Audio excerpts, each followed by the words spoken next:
Bienvenue à 2 pour 1 de passion. Chaque semaine, on va rencontrer des passionnés qui ont décidé de vivre leur rêve pour connaître leur histoire. Aujourd'hui, on rencontre le comédien Mathieu Baron, qu'on peut voir dans le populaire téléroman Unité 9. Il travaille fort pour faire sa marque en tant que comédien. Il est très loyal, généreux et impliqué avec le club d'hockey Les Différents. Voici donc l'histoire de Mathieu Baron.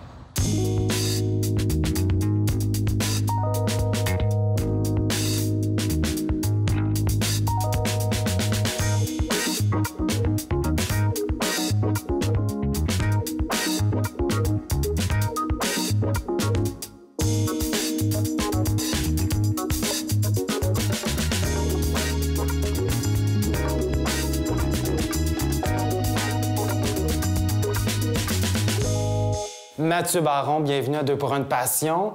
Merci beaucoup. Merci d'avoir accepté l'invitation. Semble-t-il qu'il faudrait peut-être même dire Mathieu Barone? Baron, pas de E, c'est vraiment... Mais il n'y a pas de... Il n'y a pas de OK. non. Parce que tu as des petites racines italiennes. Des petites, grosses racines italiennes. Ouais. Ton père est italien. Oui. Donc, tu parles fluidement italien? Oui, quand même. On va arrêter de te présenter comme un ex-lofteur. Merci beaucoup. On va te mettre le titre de comédien. C'est gentil. Parce que tu travailles fort. Oui, là-dessus. Oui. Mais on va quand même raconter un peu ton histoire parce que, aujourd'hui, ceux qui me connaissent un peu, et je te l'ai dit bien honnêtement, je suis pas très télé-réalité et encore moins participant, mais je trouve que c'est important de raconter ton histoire parce que tu as fait un cheminement, tu t'es servi de ça un peu comme un défi pour avancer dans la vie, autant professionnellement que personnellement. Tu as fait beaucoup de changements. Fait que je voudrais qu'on parle de tout ça. Et tu t'impliques énormément avec Les Différents, qui est une équipe de hockey. Tu es un comédien slash coach de hockey. Slash coach, j'adore. Presque 10 ans. Oui. T'attends ta gang? Oui, là, les jeunes, ils commencent à arriver dans le fond, 6h30. On en a qui arrivent tôt, qui se préparent mentalement pour la pratique. D'autres qui arrivent avec le transport adapté, certains avec les parents, fait que c'est jamais... Normalement vers 7h, ça commence. C'est vraiment entre 6h30 et 19h. Mais on commence à 19h. Il y en a qui arrivent à moins 2, fait que des fois, l'échauffement est déjà commencé. Louis, ton soufflet fonctionne? Va donc, OK. On va parler en deuxième partie de l'émission, donc de ton implication avec Les Différents. Parfait. Mais on va commencer avec le début. D'ailleurs, même avant Love Story, avais-tu un intérêt pour la télévision? J'ai toujours eu un certain intérêt pour la télé, mais disons que c'était plus un rêve d'enfant. Tu sais, c'était pas quelque chose que je me concentrais là, vraiment sur ça. Mais le Loft, initialement, a vraiment été un trip. Même pas un défi, juste un trip, une expérience.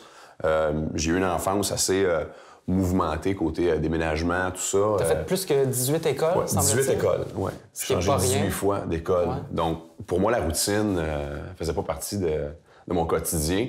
Et c'est ça, le Loft... Parce que tu étais agent de sécurité? Oui. C'est quelqu'un qui... Il y a eu la première version en 2003. Oui. Et un collègue t'a dit « Pourquoi tu vas pas là? » C'était mon C'est réputé pour avoir une belle grande gueule. Oui. Ça, je l'ai toujours eu d'ailleurs. Donc, même à 22 ans, c'est ça. Mon boss, Danny, à l'époque, m'avait dit Toi, Baron, et ta grande gueule, pourquoi tu vas pas faire un show de même? Donc, ça a commencé comme ça, là, la grande aventure de la télé-réalité.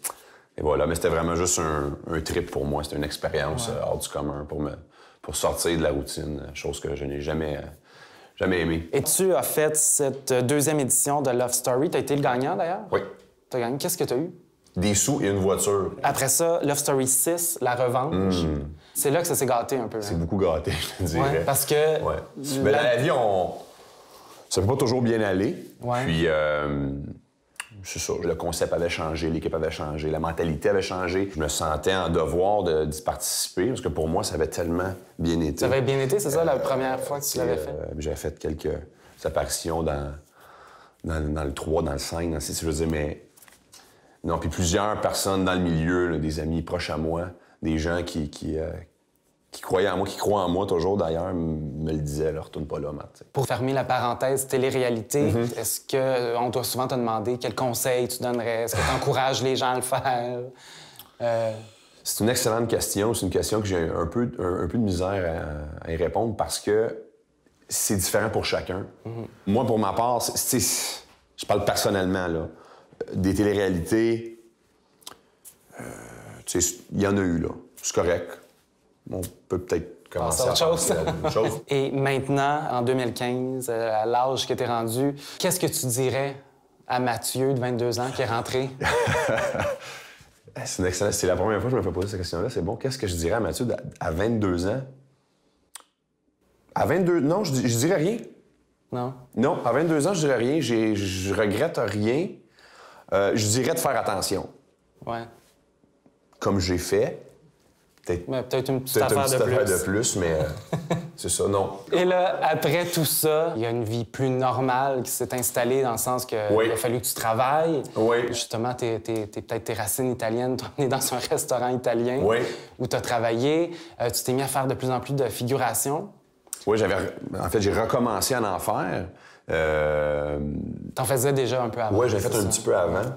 J'avais recommencé. C'était un peu ma carte de visite, si on veut. J'étais incapable de me trouver un agent. Donc, pas d'agent, c'est un peu impossible de faire l'exercice, le métier de comédien. Là. Bref. Pour moi, surtout avec l'image que j'avais, que t'avais, mon parcours, j'ai eu la chance de connaître plusieurs personnes à travers les petites choses que j'ai fait depuis 2006, parce que j'ai fait plusieurs petites choses. Ouais. Je connaissais toujours quelqu'un. Que ce soit un technicien, la maquilleuse ou peu importe.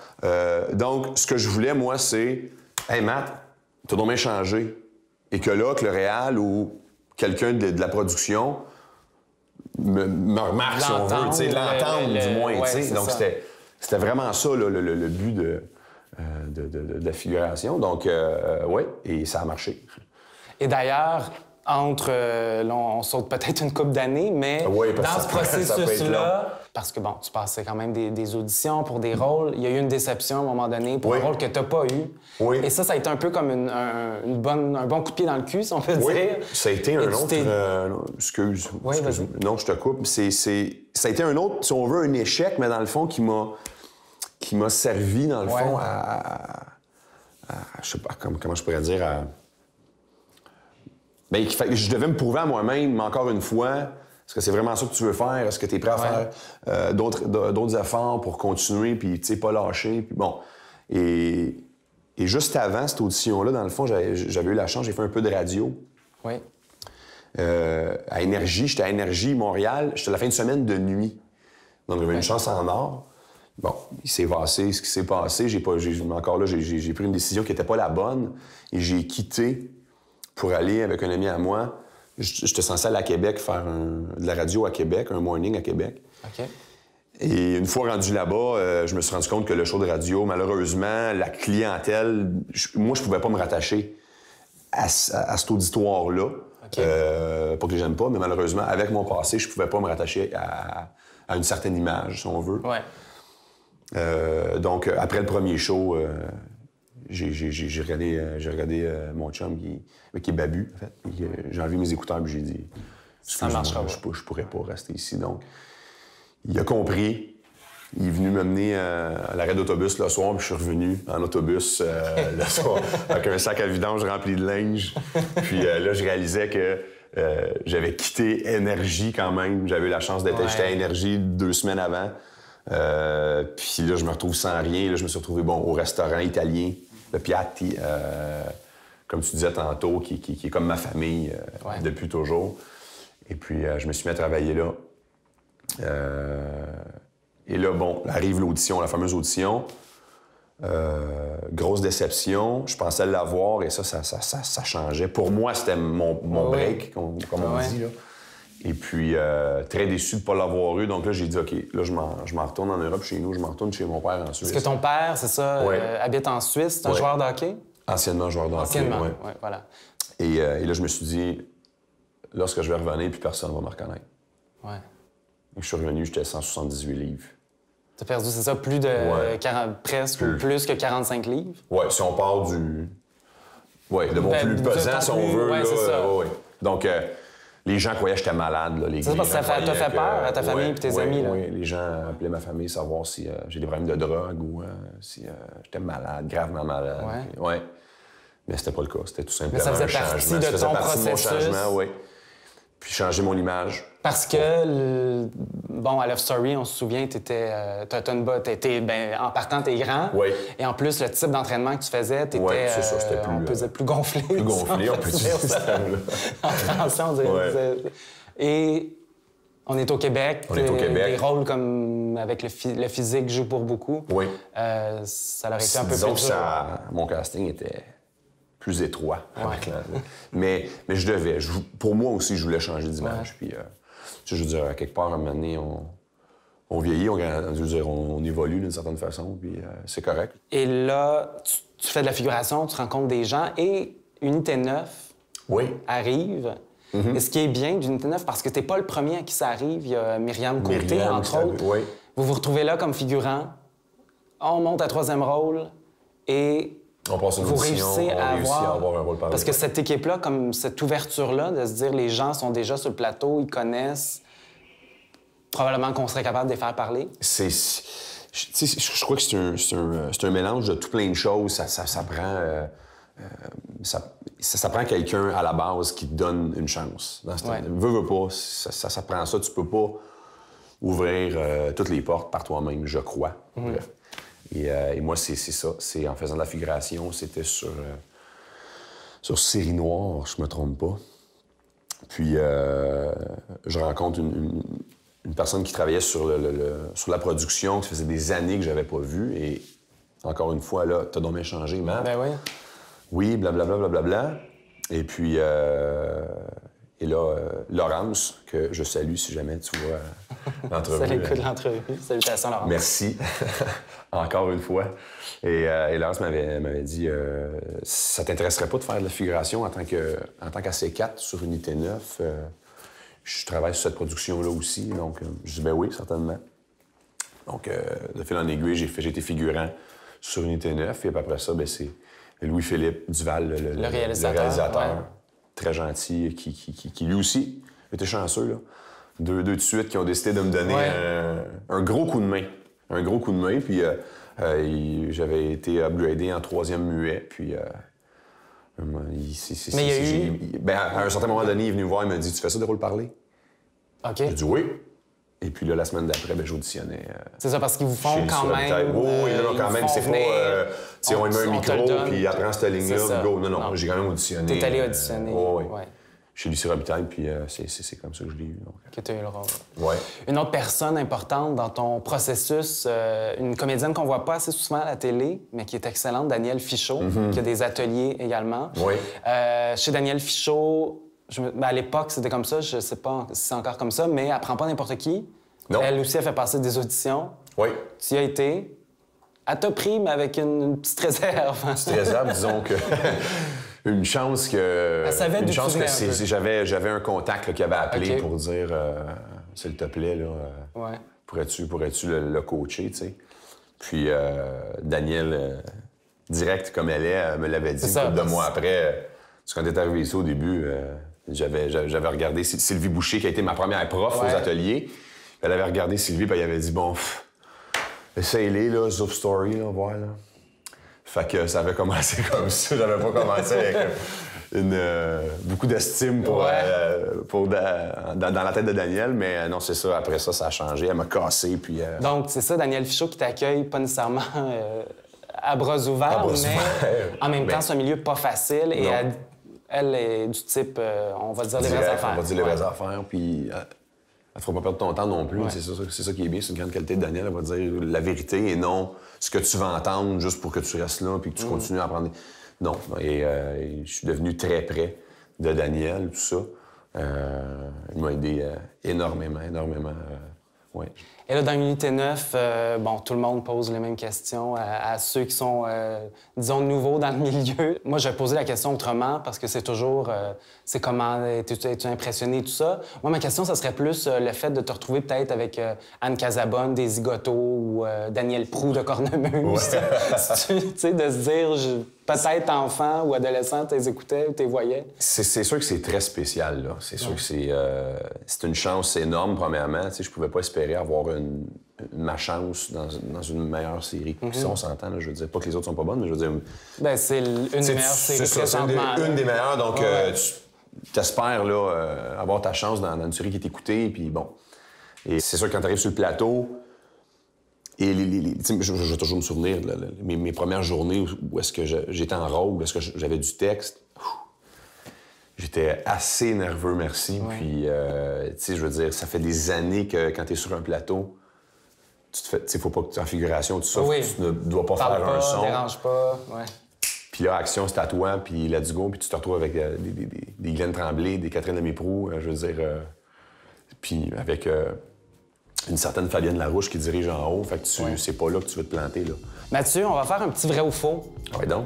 J'aurais peut-être des informations sur toi, mais juste voir si sont bonnes. Eh boy, ça, là. Si je suis dans ta gang, là, un signe que je suis vraiment one of the boy, c'est parce que je t'appelle mon petit bébé. Ouais, c'est excellent, c'est vrai. Ben oui. OK. C'est vos petits surnoms. T'es bien chum avec... on a vu dans l'émission d'Étienne Drapeau, Louis-Philippe, Étienne Drapeau, justement, le comédien, Sacha Bourque, Joey Scarpellino. Ouais. On se taquait une fois avec ça. Je ne le connaissais pas personnellement à l'époque de Love Story. On avait des amis communs, on s'est connus quelques années après. Puis ça, j'ai même dit à lui, je te le cacherai pas, que quand je l'ai rencontré, j'avais un immense préjugé. On reconnaît son parcours, il est arrivé à Love Story, c'était le gros gars, c'était big, puis je veux dire, il avait dedans en tabarouette. Il était quelque chose, on s'entend. J'ai appris à connaître un gars tellement doux, tellement à l'opposé, à l'extrême de ce que j'avais vu à la télévision. Je te le dis, j'en revenais pas. Ce gars-là, un jeune frère qui est autiste, qui est handicapé, dont il s'occupe. Il travaille avec les différents. À chaque semaine, il donne énormément de son temps. Il va travailler avec ces jeunes-là. Tu le vois avec ces enfants-là, puis tu vois que ça vient de son cœur. Puis à un moment donné, on joue au hockey ensemble, j'ai dit, Mathieu, je vais te dire de quoi tu m'impressionnes. T'as changé, puis pour le mieux. Puis j'ai dit, avant, tu sais, t'étais intense, on sortait d'un bar, d'un restaurant ensemble, puis on savait jamais ce que t'allais faire, tu sais. Puis il dit, aujourd'hui, t'es rendu un gars calme. Je pense que t'as maturé, t'as vieilli, t'as trouvé ta voie, puis j'y lève mon chapeau. Très fier de lui. Là, après le tournage, si je te demandais un lift, ça se pourrait que ça soit pas possible. Ton char, ça a l'air qu'il y a toujours plein de stock. Ça me fait un peu peur, ces questions-là, parce que t'es dans le mille pas mal. Qu'est-ce que t'as dans ton auto? Qu'est-ce que... Ben, c'est... Tu vis dedans? Je vis un peu dedans, je te dirais. C'est que je suis toujours à gauche et à droite. Mon stock de hockey, mon stock d'entraînement, 3-4 paires de souliers, 2-3 manteaux selon la température. T'empruntes souvent le linge de tes amis? Oui. Vêtements? Oui. C'est qui t'a Pourquoi tu fais pas ton lavage? Qu'est-ce que c'est quoi ça? Non, en fait, c'est que souvent, autant que mon auto est bordélique, ben souvent, on va se retrouver 2-3 chums, on va écouter la game de hockey, puis après ça, on décide d'aller prendre un verre. Ben moi, je me suis rien amené, fait que je suis quand même... t'es un peu je suis pas gêné. Fait que je vais ouvrir le garde-robe, je vais dire, prête-moi un chandail, je vais prendre un chandail, puis... Pour aller prendre la bière ailleurs. Et voilà. OK. Tu rêves de jouer le fils de Patrick Huard. Oui. C'est un de tes idoles. Ben oui. Ouais. Oui, c'est une... Oui, vrai. Écoute, on est quand même dans le vrai ou faux. Oui, on n'a pas dit encore, mais... Oui, un de mes grands rêves, Patrick Huard, qui est mon idole de jeunesse. Il peut tout faire. Et là, en plus, j'espère qu'il va t'écouter, il est réalisateur. Fait qu'il pourrait peut-être... Est-ce que tu y as déjà parlé? Y as-tu dit? Ou... J'ai tourné Taxi 22 avec. Ça n'a jamais été diffusé, mais j'ai eu la chance de tourner Taxi 22, d'être assis en arrière du taxi. Et en parlant d'humour, tu aurais fait un cours d'écriture humoristique? Oui. Est-ce que c'est encore dans tes projets de peut-être faire du stand-up? J'ai toujours adoré l'humour, j'ai toujours aimé faire rire les gens. C'était le bouffon, toi, à l'école. Oui, assez bouffon. Et c'est toujours... Ça aussi, c'est un rêve depuis que je suis tout jeune. Regarde, on verra. On verra. Je me prononce pas là-dessus, mais oui, ça se pourrait. Ça fait partie de mes projets. T'imites les joueurs de hockey anglophones. T'es un bon imitateur. T'es un bon ami à Sacha, là, c'est sûr. Pas tant ami, mais c'est la preuve d'être gentil avec les gens qu'on travaille. C'est un collègue de Watatata où on a joué ensemble et j'ai gardé contact. Mais j'avoue qu'il m'a aidé un peu, Oui, puis d'ailleurs, c'est que ben, écoute, je peux pas croire que t'as dit ça, mais oui, souvent, on niaise avec ça, puis comme tu connais Sacha autant que lui, il y a des milliers de personnages. Puis c'est d'ailleurs quelque chose qu'on parle, là, de peut-être faire quelque chose, des capsules avec ça. Mathieu, on va, avant de parler de tes implications et des différents, on va aller faire un petit questionnaire. J'aimerais ça savoir ce que tu sais, ce que tu penses de Montréal. D'accord. C'est quelque chose que tu es prêt à tout faire pour y arriver à cette passion-là. Peu importe les épreuves, peu importe les détours, peu importe les recettes. Je crois que c'est en faisant tout ça que tu te rends compte si c'est réellement une passion, si c'est vraiment quelque chose que tu veux, si t'es passionné ou pas. Parce que, ah oui, moi je suis passionné de telle affaire, mais en bout de ligne, tu te rends compte que la personne... C'est que plusieurs gens vont utiliser le terme « Ah, je suis un passionné de », mais c'est une passion, je crois que c'est quand même un mot important, c'est quand même un mot pesant. Il n'y a pas d'obstacle qui peut t'arrêter à te rendre à ton but. Ben, de même, vite, il n'y a rien qui me vient en tête. Je te reviens avec ça si jamais il y a quelque chose qui... Bon, ça va paraître cliché, mais j'aime beaucoup Saint-Denis l'été. Oui, avec les terrasses. Avec les terrasses, tout ça, c'est fun. Mont-Royal aussi, tu sais, les rues où il y a de la vie, puis on trouve un peu de tout, là. Ben oui, le nom du maire de Montréal, qui est... Chose, Ben oui, c'est lui, là. C'est... Je sais c'est qui. C'est Coderre. Denis Coderre. Denis Coderre. J'ai quand même cherché quelques secondes, je l'avoue. Canadien. Canadien que tu suis, Ben là, j'imagine. Hein? Quand même. Hein? Mathieu, c'est vrai qu'il suit ça. C'est dépendant de ce qu'on veut faire. Ça en dit 3 petits points. Non, mais... Ben écoute, c'est deux, hein. Je dirais, Montréal, le jour... Si tu travailles pas à Montréal, dans le jour, à part être pris dans le trafic, puis y avoir des contraventions de stationnement, Montréal, le jour... Non, je te dirais, moi, pour ma part, Montréal, le soir. Plus ça, ça. Oui. Dans quel sens? Parce que ça, c'est une question piège, là, mais... C'est toi qui décides. C'est toi qui vas nous dire... La capitale... Bien, si tu veux, je peux te donner des réponses de certains invités, puis tu peux débattre. Une place des endroits que j'aime bien, ou c'est dans quel sens? Pour certains, la capitale de Montréal, c'est le Parc La Fontaine. Il y en a qui c'est les Faux-Founes électriques. Il y en a qui c'est le Biodôme. OK. Pour Mathieu Baron, la capitale de Montréal, c'est vrai. La Porte Rouge. Ah oui, sur Mont-Royal? Oui. Qui appartient à tes amis? Entre autres. C'est un bon lieu de rassemblement. Un bon lieu de rassemblement. Questionnaire Passion Montréal, ça a quand même bien été? Très bien été. Pour un gars de banlieue? Pour un gars de banlieue, je vais probablement devoir prendre des cours d'été, mais... Mais t'es en voie d'amélioration de réussite. Il y a un potentiel. Ouais. Tu t'impliques énormément, on va aller en jaser un petit peu. Good. OK, Louis. Échauffement.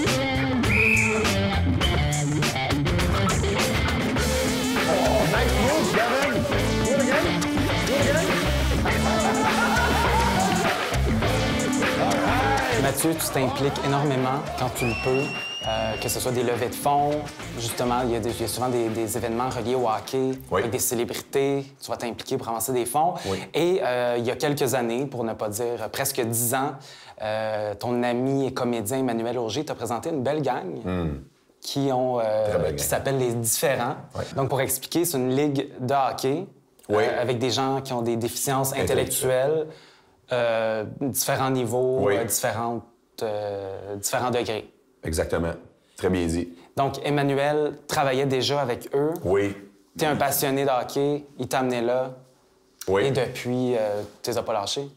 On a fait que grandir, que grossir ensemble, puis on est une très belle équipe, Les Différents, comme tu le disais. Ouais, c'est Manu. Je connaissais Manu depuis... dans le fond, je connais Manu peut-être depuis 2004, 2005. OK. Et puis, on s'était croisés là, quelques années après, puis il m'avait dit... viens, tu peux venir, viens voir, je coach des jeunes au hockey, tu viendras voir si jamais ça tente. Moi, je lui avais proposé mon aide, tu sais, je peux venir t'aider. Puis c'est ce que j'ai fait. Puis regarde, Manu, lui, ça fait 11 ans. Moi, ça fait 9 ans que je suis là. Et t'agis vraiment en tant que coach, parce que ces jeunes-là, c'est déficience intellectuelle, donc physiquement, ça va?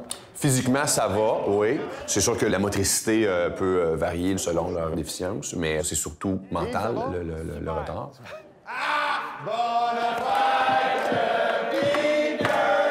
J'aime dire qu'on est une famille, donc autant que je peux arriver là, puis je peux en avoir un qui va venir me conter, qui là, sa blonde l'a laissé hier, donc c'est la peine d'amour, c'est la fin. Parce que c'est ça, il doit y avoir un côté un peu plus psychologique, vu que ces gens-là sont différents. En fait, c'est que ça prend une ouverture puis une écoute. Oui, définitivement. Veux pas, sont plus jeunes mentalement. Donc, c'est un peu comme si tu parlais à un enfant, tu sais. Donc, la façon, l'approche, la façon d'expliquer les choses, la façon d'écouter est un peu différente. Mais ça fait partie de ma vie depuis toujours. Mais c'est ça, est-ce que c'est le fait d'avoir toi-même un frère handicapé qui a fait en sorte que tu t'es attaché plus facilement et que c'était plus facile pour toi d'aller vers ça? Probablement. Mais encore là, c'est une excellente question parce que je sais pas. Moi, j'ai toujours une facilité avec les enfants, avec les jeunes. Ils viennent à moi. J'ai pas de trouble là, à interagir avec un enfant, même si je le connais pas. Donc, pour moi, ça n'a pas été quelque chose de difficile. Puis, ces jeunes-là font partie de ma vie depuis maintenant 9 ans. Tu sais, je veux dire, je les vois grandir. On grandit c'est ça, je dis, on grandit ensemble. C'est merveilleux. Là. C'est plus qu'une équipe de hockey. C'est plus qu'une équipe de hockey. On est très fiers de dire que... On a plusieurs parents ensemble. Il y a quelques frères aussi qui viennent donner un coup de main. Puis on est maintenant... On a commencé, c'était uniquement en gymnase une fois par semaine. Mais maintenant, on est en gymnase. On est sur glace. Vous avez la glace? La glace, c'est ça? aussi. En moyenne, une fois par semaine. Donc... les jeunes ont leur chandail avec leur nom. On a une partie qu'on organise à chaque année pour ramasser des fonds pour pouvoir louer les glaces l'année d'après. En arrière, Jocelyn. Vous avez besoin d'aide? Parce que, justement, Parce que nous, c'est à but non lucratif. C'est ça. Évidemment. Donc, c'est... Payer de l'équipement, le temps de glace. Oui. Ces choses-là, vous êtes Les sorties, les semaines dernières, on est allé au Centre Bell. Il y a un ami à Manu, Paul, que je salue. Merci encore, Paul, pour la loge, qui possède une loge. Et lui, la fin de semaine du Super Bowl, il nous donne sa loge. Parce que la fin de semaine du Super Bowl, les Canadiens jouent 2 matchs, samedi et dimanche en après-midi. Donc, ça nous permet de diviser l'équipe en 2. Et vous êtes quand même 35 à peu près. Oui, on est 33, pour être exact, je ne me trompe pas. Donc, on split l'équipe en 2 et on va là voir les matchs. C'est une fin de semaine de rêve pour les jeunes. C'est très plaisant. Oh, c'est beau, Dan! Go, tout de suite! On a un party de Noël, on a un party de fin d'année, party de Noël chez Scores. On est fidèle à notre Scores, on mange du poulet à tous les ans. Donc, non, pour moi, ça fait partie de ma vie, puis ça va... Jusqu'à temps que l'équipe va exister, moi, je vais être là. Et cette équipe-là, semble-t-il que c'est une des seules? On est la seule, oui. Vous êtes la seule? On est la seule équipe, vraie équipe, enregistrée, si tu veux, là, avec un nom de gens atteints de déficience intellectuelle. Donc, on est très fiers de ça. Puis, tu sais, c'est des jeunes que... durant leur enfance, n'ont jamais pu faire partie d'une équipe la majeure partie, j'en ai qui font d'autres sports. Là. Mais, tu sais, je veux dire, une vraie équipe de hockey, c'était pas possible. Donc, pour eux, les différents, c'est un lien énorme. Là. On est tissé très serré, disons. Et ces jeunes-là, qu'est-ce qu'ils t'apportent? Je te dirais, m'apporte du vrai. Ça te ramène aux vraies priorités. Oui, aux vraies priorités. Lorsque je suis avec eux, j'ai aucun doute que le sourire qu'il me fait, c'est un vrai sourire, puis ça, il tente de me le faire, le sourire. J'ai vécu dans le fake longtemps. La société est extrêmement matérialiste. La société dans laquelle on vit, c'est le pareil. C'est regarde mon nouveau char, puis regarde la bouteille de vin que je viens d'acheter, elle coûte 300$. C'est correct. Je veux dire, mais avec eux, ça n'existe pas, ça. L'aspect monétaire, l'aspect valeur, l'aspect, ça n'existe pas. Ils sont toujours heureux, ils sont toujours contents qu'on se voit. C'est ça. C'est ça, c'est les échanges humains. Oui, c'est le côté humain qui, souvent, je dirais qu'on a peut-être tendance à oublier. Puis souvent, on croit l'avoir, le contact humain, mais souvent, il faut... Un peu faussé. Donc, il est faussé, excuse-moi. Et là, on invite les gens à aller, entre autres, sur Facebook. Il y a une page des différents et il y a une page aussi pour un documentaire. Oui. Parce que vous travaillez depuis un bon moment avec la réalisatrice Hélène Choquette. Oui. qui va tout expliquer ça en détail. Là, nous, pendant l'émission, on va voir des images là, de justement un coaching, que tu fais. Mais le documentaire, lui, va vraiment montrer et tout expliquer en détail. C'est fantastique, ce docu-film-là de Hélène Choquette et son équipe. Là, ils ont fait un travail incroyable. J'ai eu la chance de le voir. Et puis, j'ai extrêmement hâte Parce qu'il va peut-être aussi se retrouver dans les salles de cinéma. Qui sait, on l'espère beaucoup, parce que c'est très bien fait, le montage est extraordinaire, puis ça permet de voir certaines choses que peut-être des fois on ne voit pas là. Merci beaucoup, Mathieu. Merci à toi. Très gentil, merci.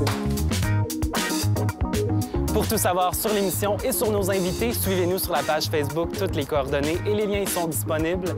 Merci beaucoup d'avoir été des nôtres et à bientôt.